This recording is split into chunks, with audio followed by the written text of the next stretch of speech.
16-17 साल पहले कांग्रेस सरकार ने ये 2009 में 2006 में मनरेगा बनाया था। उसके बाद महात्मा गांधी का नाम 2009 में जोड़ा था और ये सोच के जोड़ा था कि महात्मा गांधी जी ने हमको अंग्रेजों से स्वतंत्रता दिलाई और हमारे राष्ट्रपिता महात्मा गांधी की गारंटी हमारे गांव में हम कांग्रेस सरकार देंगे, क्योंकि हमारे गांव वासियों को काम करने के लिए बाहर दूसरे गांव में पलायन करना पड़ता था, जाना पड़ता था। घर के हमारे जितने भी भाई लोग हैं वो बाहर जाते थे, बच्चे बाहर जाते थे कमाए बाहर।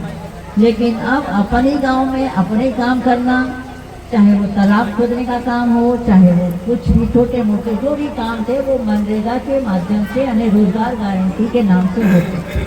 कांग्रेस हमेशा जो गारंटी देती है वो पूरी करती है और मोदी महाराज 12 साल से मोदी गारंटी दे रहे हैं, कब गारंटी पूरी नहीं हुई। न 15 लाख रुपए किसी के खाते में आए, न जल जीवन योजना में जल आया हमारे दरवाजे पे। नल जरूर आ गए हैं, वो पूजा करके अगरबत्ती लगाओ और आरती करो बोलते हैं, कहते जल कभी और आएगा, ऐसा बोलते हैं।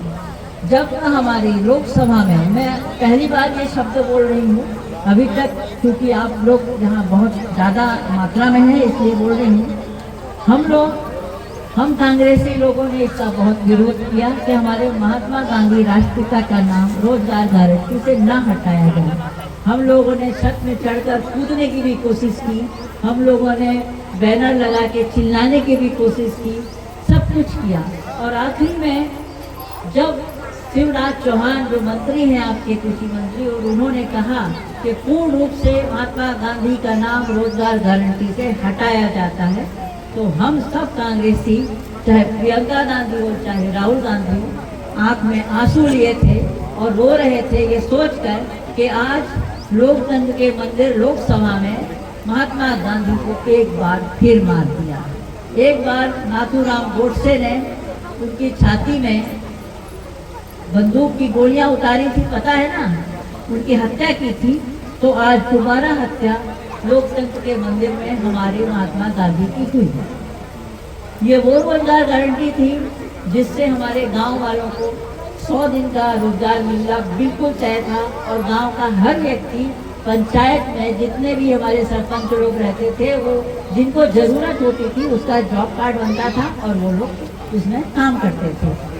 लेकिन अब वो सरपंच के अधिकार से छीन लिया गया है। अब उनका अधिकार है, अब किसको दिया गया है? ठेकेदारों को। और ठेकेदार यहाँ आएंगे छीन के कलेक्टर या मोदी सरकार जिसको कहेगी उसको काम देंगे और उसका शोषण करेंगे।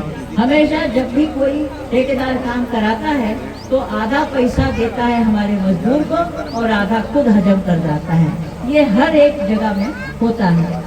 जितनी भी सबसे बड़ी बात यह है कि हमारी महिला बहनें मनरेगा में ज़्यादा काम करती थी। महिला लोग बहुत ज़्यादा काम करते थे, क्योंकि जब हम लोग बैठ के इस बात में विचार कर रहे थे, राहुल जी ने ये बात कही कि हमारी महिला बहनें रोजगार गारंटी में ज़्यादा काम करती थी। घर के काम काज निपटा के वो जाती थी और गांव में ही कोई काम करके वो पैसा कमाती थी।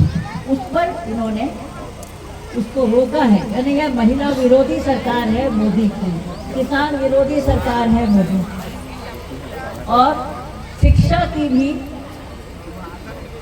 भी विरोधी है। हमारे